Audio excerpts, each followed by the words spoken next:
morning students, welcome to my YouTube channel, and I hope that you all are happy and well at your homes during the crisis of coronavirus.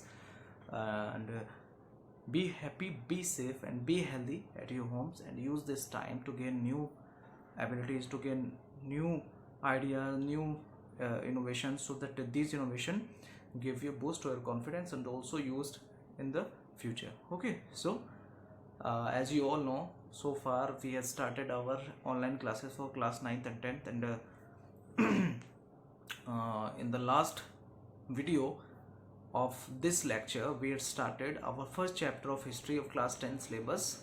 What is that? Is nationalism in Europe. In the first video we had discussed many things about nationalism. Okay, in nationalism we had discussed about what is nationalism, okay, how nationalism has emerged, what is the concept of nationalism, how is nationalism formed, how nationalism has affected the French Revolution, and why the French Revolution was emerged and it converted into a nation, and how it affect the whole world. Okay, so basically in the whole chapter we had discussed the concept of nationalism.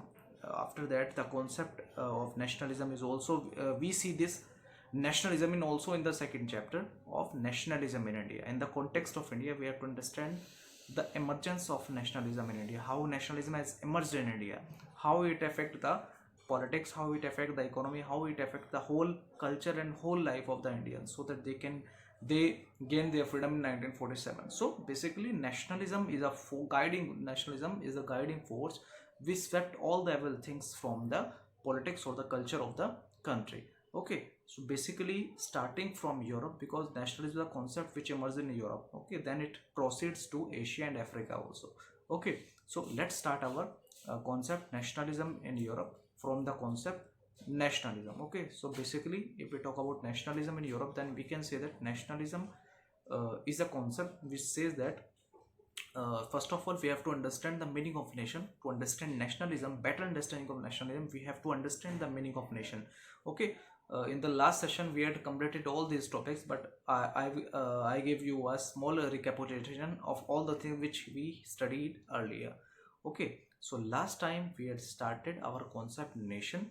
So nation means the peoples who are living in a particular territory, in a particular geographical boundary, and have common history, common culture, common language, okay, and tied together by a culture or values or tradition. So this is called a nation. Okay, and when the peoples of that area have love for their territory, then this is known as nationalism. Means nationalism, if we talk about nationalism in one line, then we can say that the feeling of oneness is known as nationalism. Okay, so the first example, then we proceed up to the Frederick Sorio print. Okay, last time we had discussed about Frederick Sorio print, then we had discussed about the French Revolution. Okay, the first thing, the first emergence of nationalism came in French, okay, in France. Okay, so today we are starting our from the last thing we had discussed about the French and the Napoleon Bonaparte, how Napoleon Bonaparte brought the national concept of nationalism in all the Europe, and how it conquered all the parts of the Europe, and after that how nationalism has created new ways of life in France, and how it affects the lives of the people of Europe. Okay, so today let's start our next topic of how before the coming of nationalism, how Europe was look like, how Europe was look before the coming or before the event or before the arrival of nationalism. Okay, so basically if we talk about nationalism in Europe, then we can say that at that time Europe was divided into many parts. You know, basically if we discuss the empires or the kingdoms of that area, then we can say that whole Europe, the whole peoples were divided into many parts. Okay, basically they were not tied together by one thing. Okay, they did not seek the idea of nationalism. Okay, they were divided into many parts, they were divided into many languages.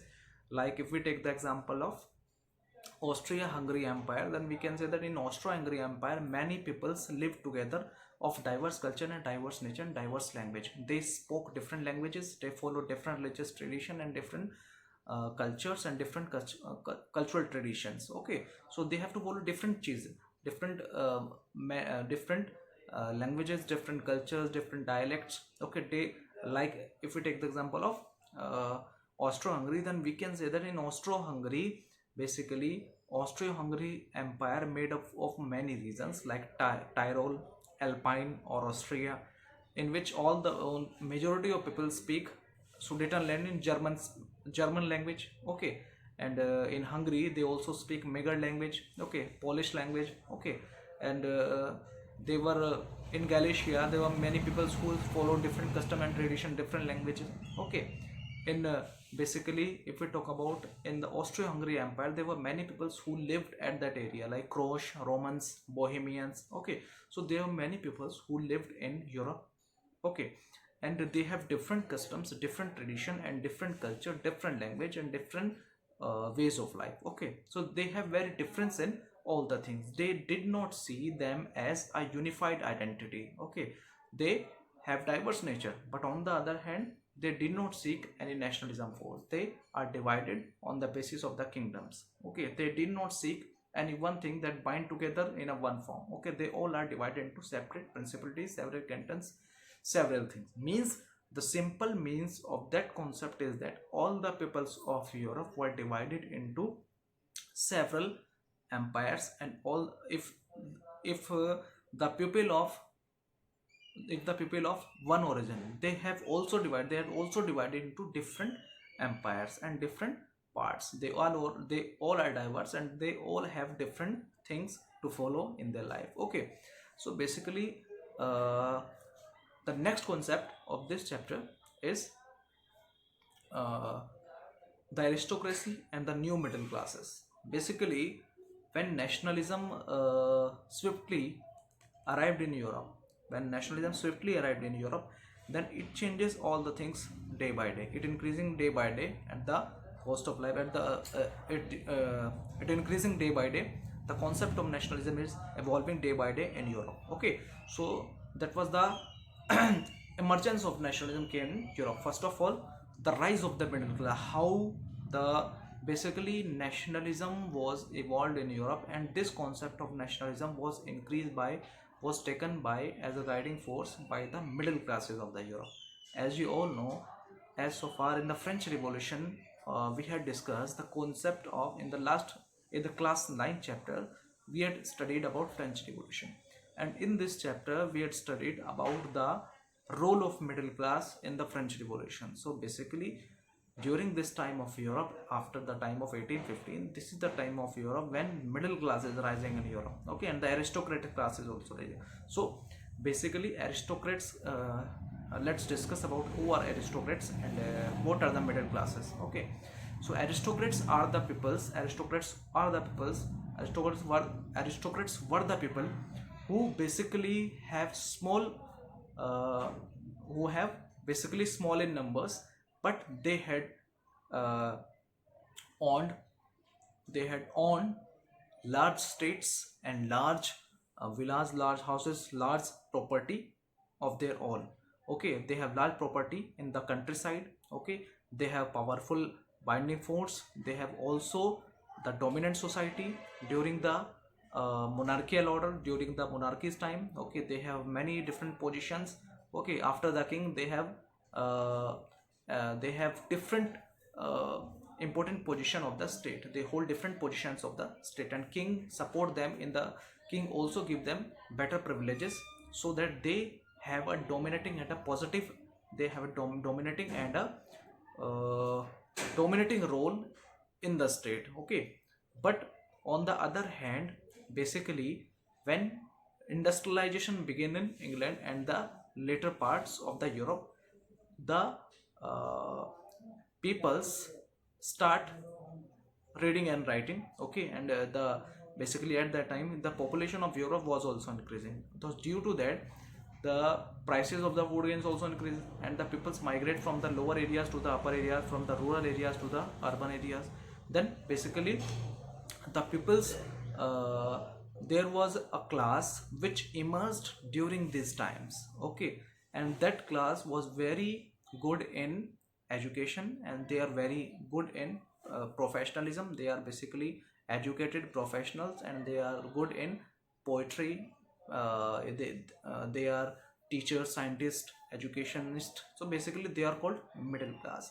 So in the aftermath of the uh, aristocrats, there were many peoples who rise during the times, and that peoples are known as middle class. Middle class is the class which includes professionals, which include teachers, which include scientists, which includes all the people who are literate at that time, okay, who have intelligent and literate, new intelligentsia, new class which emerged in Europe. Okay, so after that, basically uh, the next concept of this chapter is liberal nationalism. Okay, how nationalism has emerged and how it affects the lives of the people of Europe, and in what form, in what consequence, how it affect the whole of Europe, how it affect the whole of Europe.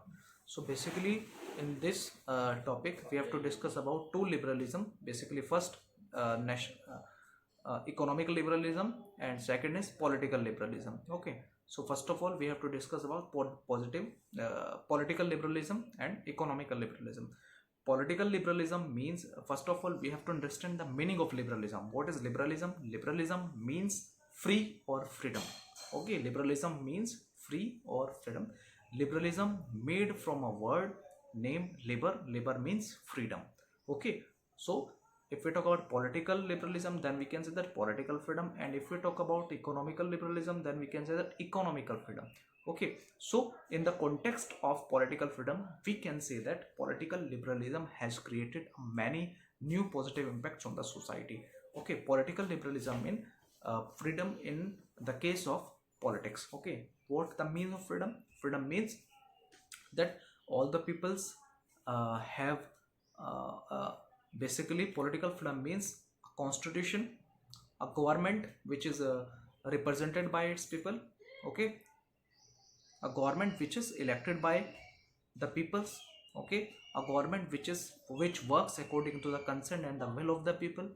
A government which should be removed by the people. Okay, which binds or which obliges the, which follow the instructions of the people. Okay, all the peoples have rights, all the peoples have duties, all the peoples have fundamental rights, all the peoples have right to vote. So this is called political freedom, this is called political liberalism. The second concept of this was economical liberalism. Economical liberalism means liberalism in case of economy. Economy means that there should be freedom, there should be the state. Basically economical liberalism means the state should not interfere in the matters of economy. Okay, the freedom of economy means all the goods and services, the unrestricted movement of goods and services, unrestricted movements of peoples and goods and all the essential things. Okay, the rulers have not the right to interfere in the economy, the rulers have not the right to to restrict or restrict the movement of goods. Okay, and one economy, one tax. Okay, unified system of payment, unified system of weight and measurement. Okay, freedom of the flow of goods and services from one state to another state. Okay, so basically that is economical liberalism. So basically liberal nationalism on the whole we discuss that economical liberalism as well as political liberalism both create the new condition in Europe so that people learn new ways and new things from that topic. Okay, so basically if we talk about economical and political liberalism, so in the context of Napoleon, we see that they introduce Napoleon introduced a Napoleonic Code, according to which France was ruled by a Napoleonic Code, in which Napoleon introduced the Napoleonic Code. The code means collection of laws. Okay, Napoleon introduced the Code of Napoleon 1804 to rule over France. Okay, to introduce new rules and regulation, to introduce same and unified laws for the whole nation, for the whole France, and that concept was adopted by certain European countries also. Okay, because as you all know that Napoleon brought the idea of nationalism from France to the rest of the Europe. Okay, so basically I hope that you understand the concept of liberalism. Okay, political liberalism and economical liberalism. Okay, so the next concept of this chapter is after 1815, what how the conditions were changed. So to understand this topic, we have to understand the condition which were arising in Europe during that time. In the last video, I have told you that basically Napoleon was the greatest military general during the 19th century, and he brought many changes in Europe. Like he he brought the idea of nationalism to the whole of the Europe. Okay, and he also conquered many countries of Europe. He also uh, reformed the European society. He also introduced certain changes. He also introduced certain things in Europe. Okay, and he take the idea of nationalism from France to the rest of the Europe, and he also introduced the changes in all the countries. But uh, uh, in beginning, they welcome the Napoleon Bonaparte, but after that they seen as the hostile towards the Napoleon. Why? Because Napoleon had negatively created the things which people do not see them as good for them. Okay, so basically in France he had incorporated new changes, but on the other hand, in the rest parts of the Europe, who was conquered by Napoleon Bonaparte, uh, by the help of nationalism, they Napoleon only introduced the certain things that were not or they were not appreciated by the peoples of Europe, because Napoleon forcibly uh, implemented the things which peoples were not appreciating. Okay, so that's why people were hostile to the Napoleon Bonaparte. Firstly Napoleon was welcomed by the peoples of the Europe, but after that they were hostile towards the Napoleon because of its hard and inefficient policies in Europe. Okay, so after that, in 1815, uh, to defeat the Napoleon, the four major powers of Europe uh, go. So four major powers of Europe. Okay, four major powers of Europe met together and started a strategy to defeat the Napoleon. Okay, so basically Persia, Austria, England, and Austria, Persia, England, and Austria, Persia, England, and there is one more country, Germany. Okay, Persia, sorry, Germany, no.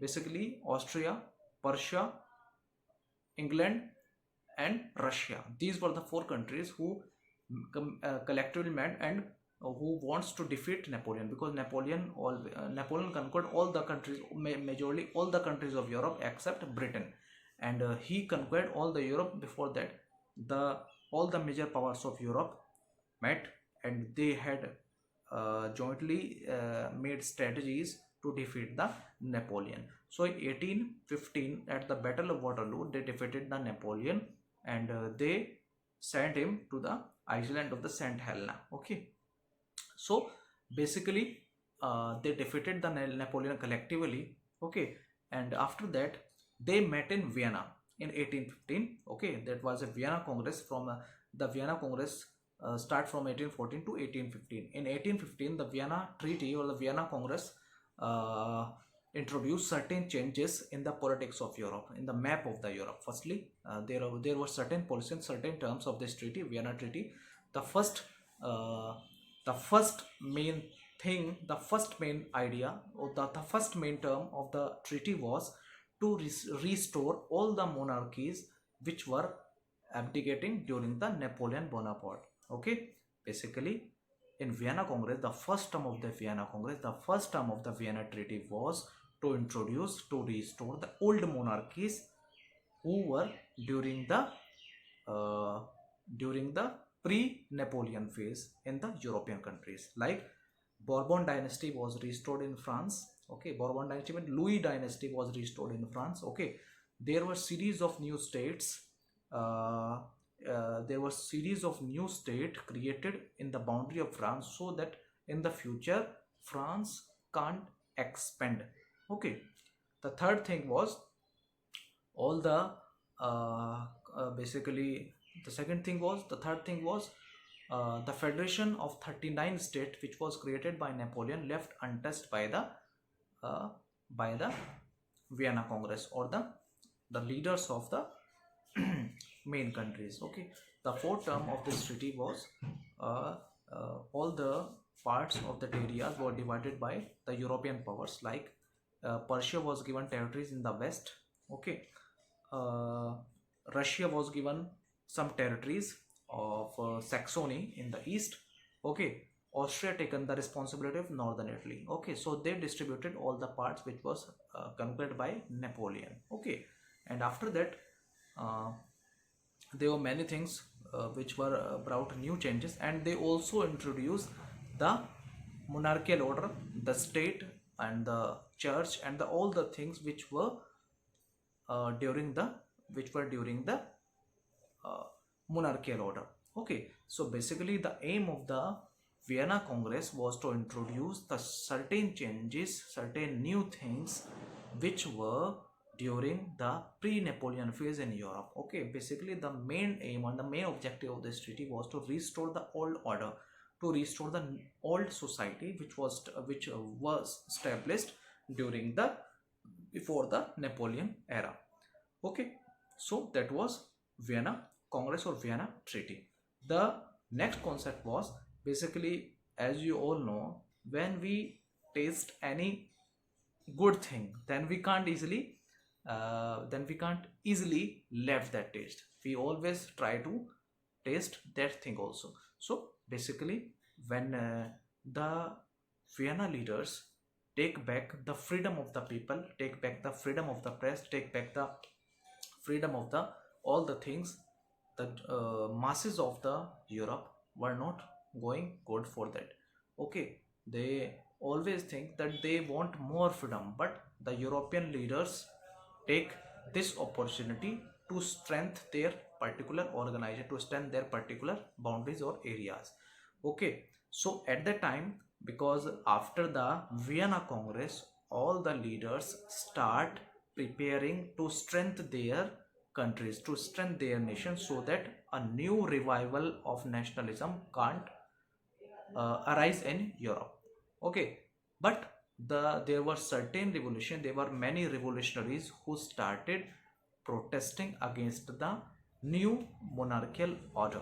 Okay, there were certain revolutionary. There were certain revolutionary whose aim was to restore the democracy, to restore the ideas of freedom, liberty, equality, fraternity, which was the slogans of the French Revolution, and they introduced certain things and certain rights for the freedom of the peoples.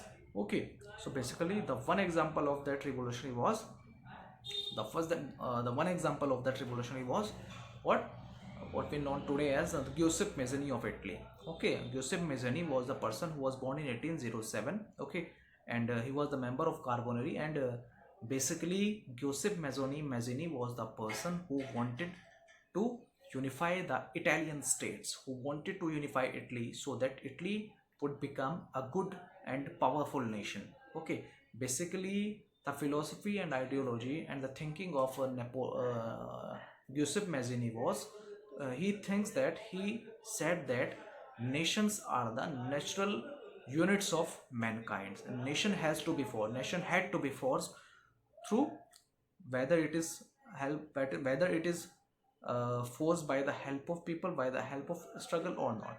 Okay, so Mazzini was the person behind the revolutionary ideas in Italy, who wanted Italy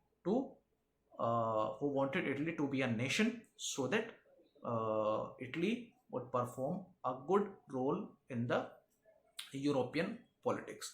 Okay, so Giuseppe Mazzini basically was a revolutionary, and he started two new organization in Europe called the Young Italy and Young Europe. Okay, Young Italy in Marseille and Young Europe in Bern, Switzerland. Okay, by the help of these groups, he secretly worked so that they created the condition for the revolution. They agitating the peoples, they give the ideas of the revolution, they give the ideas of the revolution to the people, so that people revolt against the rulers of the European countries. Okay, so that they gain more political rights, freedom, equality in the French nation. Okay, so basically this is the last topic of today lecture, and I hope that you all are I hope that you all are understanding about the concept of nationalism.